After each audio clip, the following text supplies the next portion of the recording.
Update: my ex-wife's boyfriend is abusing my kids, and the custody hearing isn't until after I'm supposed to bring them back. Original post: Michigan, USA. I just had the most horrific day of my life on Friday. I found out my ex-wife's boyfriend has been beating our children, 7 and 10. I split up from my wife about 6 months ago, and she started seeing someone seriously about a month after that. 3 or 4 weeks ago, he unofficially moved in. I never liked him, but I never had reason to believe he was violent. My custody arrangement is such that I get the kids for a week, then she gets the kids for a week, back and forth. I didn't try to sue for full custody at any time because this is totally unprecedented, and I've never known her to be an unfit parent. Raising the children had nothing to do with why we split up, and nothing related to anger, violence, or general carelessness. Friday night, she dropped the kids off and, as usual, she barely made eye contact or spoke to me. I tried to organize an amicable split for the kids' sake, and it went well at first. Then after the papers were signed and assets divided, she wasn't having it. Usually the routine when she drops the kids off on Fridays, around 7 or whenever they finish dinner, is that we watch the game or play some video games, get a jump start on weekend homework, and then head to bed. My younger son was really despondent when she dropped him off, and my older son was hyper and fidgety, unlike both of them. Usually they're perfectly well-tempered. If anything, my younger son is normally the fidgety one. He has ADHD, and I've never seen him as still and affectless as that day. I asked if everything was okay, and they said yes. So the boys headed upstairs to shower, then went to their room to change. I came in to say goodnight and saw that my younger son's back and chest were covered in bruises. I was half paying attention at first and only caught a glimpse, checking my email and seeing it out of the corner of my eye. I asked him to take his shirt off, and he panicked. Not like him at all. I was still helping this one in the bath until earlier in the year, and they both would walk around in their boxers all day if we let them. So that raised a flag right away. To make a long story short, he was covered in bruises on top. I had to step out of the room for a second because I didn't want to break down in front of him. His legs also had prominent lacerations and welts. I asked him what happened, and he kept telling me he fell. He was definitely coached because he hasn't lied to me that blatantly since he was about 4. I didn't want to press him. My older son finally told me in private what happened.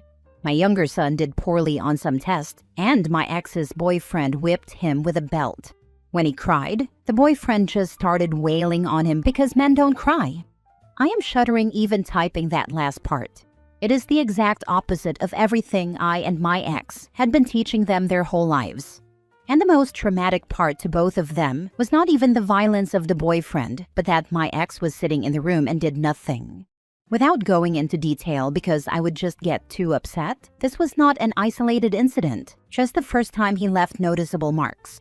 He'd been hitting both of them, the younger one much more frequently and aggressively than the older one, and told them if they said anything, they'd never see their mother again because she would lose custody. And my ex backed him on this. I haven't let onto my ex at all because I don't want her to know before I can get to court and sue for full custody. I took photos of every injury. I am so livid. I don't know if I'm more mad at him for attacking my children, my ex for not doing anything, or myself for not putting the pieces together sooner and doing a deeper dive into the man living with my kids. I contacted a lawyer the next morning, but he said that since the guy technically doesn't live with them, we might not be able to take custody from my ex. He kept his apartment, but according to the kids, he brought a bunch of boxes with clothes over 3 or 4 weeks ago and has stayed over every night since. He also said that once my wife catches wind of my suit, she might just take out a restraining order on the guy and swear they're broken up, while still seeing him on the side once she keeps custody. Knowing that it isn't certain I'll win full custody, it's taking all I have not to load them into a car, change our names, and never come back. Is there anything else I can do in the meantime? My lawyer says that at the end of the week I'll have no choice but to send them back to her house. Our court date isn't until Wednesday of next week. They've barely slept the last 2 days. The younger one is afraid to sleep alone and keeps getting into bed with his brother, who is so guilt-ridden that he didn't do anything to stop it or speak up sooner, that he just gets into bed with me and cries all night. They're both starting counseling in 2 days. I did not see this coming at all. My ex-wife was so against violence, she wouldn't even kill a spider in the kitchen and would spend hours trapping it in a glass to release it. She once found out a teacher had yelled at one of our kids and had a meeting with the principal the same day. It has occurred to me that this man is abusing her too, and she's under some sort of spell with him and needs help of her own. Once it affects my kids, I don't care about her problems, only they matter. There is no excuse that will justify her sitting and watching a grown man brutalize my 7-year-old. So basically, what do I do when the end of the week comes and I'm supposed to give them back? I don't want to be charged with kidnapping. However, I'm not bringing them back even if I'm mandated to. Now for the top advice before reading the updates. Go before a judge and try to get emergency custody until the hearing. My lawyer tried to do this and was denied. I just wrote after reading your comment to understand further why that happened, because it does seem crazy the more I think about it. Essentially, he said the judge didn't deem the injuries severe enough to warrant an emergency hearing because he didn't have to go to the hospital or require medical attention. So it's up for debate whether or not it will be classified as abuse and has to wait until our court date. He said the judge implied maybe the boyfriend is just very old-fashioned. Either he didn't look closely at the pictures or is abusive himself, because my son had angry red welts that were still festering after nearly 24 hours and unhealed lacerations. Following up on this with the lawyer. Get a new lawyer. It may also be a good idea to take him to the hospital so a medical professional can take stock of his injuries, so you have definitive proof that the injuries are from before you have had the children. Is there any way your lawyer can go before a different judge? This one seems like he doesn't care at all. I don't know, but we'll ask. This is my first interaction with the court system beyond contesting a traffic ticket. A great idea to take him to the hospital though. The youngest is sleeping now for the first time in a while, but I'll bring him the moment he's up. I am a social worker. A lot of people on here say to call the doctor or the police or CPS. Firstly, I looked up the number to CPS and it is a 24/7 hotline, so you can call at any time of the day. Just know that usually you have to wait on hold for some time, but stay with it. Also, you can call the police, and most definitely see a doctor. What I'm saying is, you don't have to go to the police or the doctor to get them to make a report to CPS. Do all three. The police will likely be required to make a report to CPS, and the doctor will as well.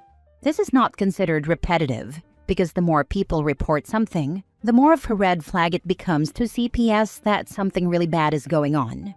Also, you don't need to provide proof or worry about having proof. That's not your job. That's CPS's job. They will talk to everyone involved and get all the proof they need. Now for the first update. My youngest is awake, and we're on our way to the hospital. I'm having both kids examined just to remain on the safe side. I called CPS and said I'm bringing the kids to the hospital and I'm scared to return them to their mother's care. Fingers crossed. Second update. I have questions on how to proceed. Question 1. My lawyer is telling me to be prepared for my ex to say I abused the kids and coach them to lie. Is there anything I can do to get out in front of that? Question 2. I wouldn't be surprised if the boyfriend has been abusing my ex-wife. My lawyer said if this is the case, she might use that as a defense for not stepping in when the kids were being beaten mercilessly by a grown adult man. If this surfaces, does it help or hurt my efforts to keep the kids in my custody? Now to the update. My lawyer agreed he didn't have the background to handle this case and connected me to a different lawyer with experience in these cases in family court, who is also being very generous with her rates. In the meantime, my ex-wife arrived out of nowhere to try and take the kids back. I hadn't gone into the driveway yet, and the kids were tuned into their iPads with headphones on, so we went on a spontaneous ice cream run. CPS is heavily involved, and 6 separate reports were made. Originally, I had written 5, but I forgot my first lawyer also filed a report at the instruction of my new lawyer. So his, mine, my new lawyers, the ER doctors, the police who were called to the ER, and their school counselors, at the advice of my new, far more aggressive lawyer. The reports are almost definitely what backed the judge into a corner and required granting the hearing. I'm too nervous to sleep. The boys slept some. They seem a bit calmer. Hoping for good news, and thank you for all the good advice. I now see I really needed that new lawyer, and filing the multiple reports and getting an exam was the best course of action. Question 1. That's why you involved the police and CPS. They're professionals and are investigating. Most kids are not very good liars, so the professionals should be able to tell who's lying and who isn't. I know it doesn't always work out that way. Just listen to your new lawyer and make sure you don't advise or try to help the kids with their statements. Leave it to the professionals. Did your ex try to pick the kids up before the scheduled time, or was it the normal exchange time? I'm sure she's been notified of the investigation. Make sure your new lawyer notifies CPS or police about her showing up at your house. Question 2. I don't know, but whether she's also being abused or not, she was definitely aware of the kids being assaulted and didn't intervene, per your kids' statements. That will not play out in her favor. Good luck, and keep being a good dad. Thank you. And no, it wasn't the normal exchange time. I was supposed to drop them off at the end of the week in the evening. She never comes here. I always drop them off there. Partially because I like having the extra time of the drive with my kids, and partially because I wanted to keep an eye on how the new boyfriend interacted with my kids and the state of their house. Though we see what good that attempt was now. Lastly, because the few times she picked them up here, she'd come hours early, and I felt awful when my visits were cut short. I know OP has spoken with a school counselor, but Monday morning he has to speak with a counselor and principal in case mom shows up. I'm not sure if the school can prevent her from speaking to the kids or signing them out, but OP needs to be informed if she steps on school grounds. The school is aware, both for the boys' well-being as they cope with everything that's happened, and also for security reasons. I called the principal and have been assured they'll show her face at a meeting on Monday, so everybody on campus will be aware of her. I had to send proof of full custody, etc. before it was finalized, but by Monday it should be okay. Thanks for your concern and tips. Third update. Thank you all for your excellent advice. My lawyer is aware that I'm posting on here and said it's all right, especially since she recognizes she can't make herself as available as she would if I were a regular client through her firm paying full freight. She's been wonderful. The hearing was pushed back by a couple of hours, but we can't leave in case they can see us sooner, so we're waiting now. I'm exceptionally freaked out, but my lawyer seems deeply confident it will be open and shut. The caseworker isn't visiting the house until this afternoon, but apparently she's already visited my ex's house and talked to the boyfriend, and her conclusion from that was to recommend they stay with me. The boys have had some interviews and exams with CPS that'd sound like they went as well as they could have, and the things that didn't go well will help me get them home and safe. After this process, my next step is an order of no contact on the boyfriend, or a restraining order if I can swing it. I'll have to ask the lawyer, but she agrees. We do need something official in place to keep him at bay. A buddy is installing a couple of security cameras today. Thanks to those who recommended that. Another update. I have custody until the formal hearing is scheduled. I don't have to bring them back.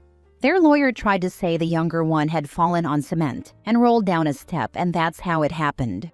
When the boys were asked if the younger fell and they had no clue what she was talking about, they tripped on some patty bricks but were barely scratched.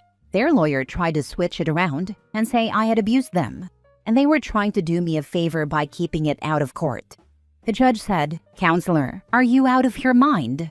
Which my lawyer says is a great sign moving forward. I don't know where they found their lawyer, but he was wearing sneakers. So now we wait for next Wednesday. I'm just relieved there isn't the same clock on it now. Thank you again to everyone. The boys are back in school Monday and doing well. The older one fell asleep tonight without issue for the first time since I got them. I'm hopeful. Now for the last update 2 weeks from first post. Sorry for the long delay. It's been a crazy few days. I've barely been checking my emails, let alone Reddit, as wonderful as you all are. Your support has been so critical in getting through this time. So at first, I did not win full custody. My ex-wife and her bizarre lawyer fabricated evidence claiming I'd been fired from a previous job for violence, going so far as to forge a letter from a non-existent boss and a whole cache of lies. I am in IT, so I really don't know what she could have dreamed up that would end in physical violence. I was just so flustered and terrified at the initial ruling. My lawyer hadn't seen the fake papers and was a complete shark, not allowing anyone to even leave the courtroom before she understood the reasoning behind the ruling. Once it came to light that there was some sort of evidence she hadn't seen, she really dug in, and at the end of the day I got full custody, with my ex getting limited supervised visits, provided the boyfriend is nowhere in sight, and the chance to come back and get more visits if she can demonstrate the boyfriend is no longer living in the house or would ever be around the kids. The other good news is that it seems like the only plus to the icky sneakers lawyer is that he is helping her seek some counseling for whatever trauma she personally experienced. My lawyer is following up to see that anyone responsible for misconduct, including the judge, is dealt with appropriately. I have the kids now. That's all that matters. They're still in school in her town, where I lived with her when we were married, and the end of the year is close, but next year I'm going to move them to my district. It's all on her now. All that matters is the boys are home. Last story. I'm moving away after divorce even if it affects my stepkids' schooling. My husband and his first wife divorced, and I met him when his children were young, 5 and 8. We moved in together about a year later. My family is very comfortable, and my father is generous, so he bought the house we live in as a wedding gift to me prior to our marriage. My husband and his ex agreed it would be best to put the kids in this school district, so our address has been the primary residence this entire time. My husband and I are divorcing. He was in a lot of debt when we married, and my father negotiated a prenup that says he basically leaves with what he brought into the marriage. In the years we were married, he paid off his debt, so he will be fine, but real estate has exploded, so he has no chance of getting into this neighborhood. There are other good school districts in the area, just not as good as this one. Everything about this house reminds me of our failed marriage. I want to move away and start over. My company has an office in a city that I've always enjoyed visiting, and I think the change will be good for my mental health. I told my ex I will stay until the end of the school year for the kids, but both my ex and the kids' mom are screaming at me about how awful I am, how I'm ruining the kids' future, and punishing them when the divorce is not their fault. They are great kids, and I miss them so much. The oldest is in high school, and I'm sure it sucks to change schools as a teenager. I haven't seen the oldest since they moved out. The youngest stopped by with her dad to exchange Christmas gifts with me and does text sometimes, but she is in so many activities that she's always busy. I don't want to put my life on hold anymore. I want to start over, maybe meet someone and have kids of my own. This house is big and lonely now. Am I really awful? Edit to add. Since everyone is asking, I don't think he can afford the house even at a discount. The market went crazy since my father bought it, and it's worth a lot. He has a good job, but not that good. This neighborhood is really popular right now. I could rent to him, but the thought of him bringing other women into my house? I'd rather rent to his first ex-wife.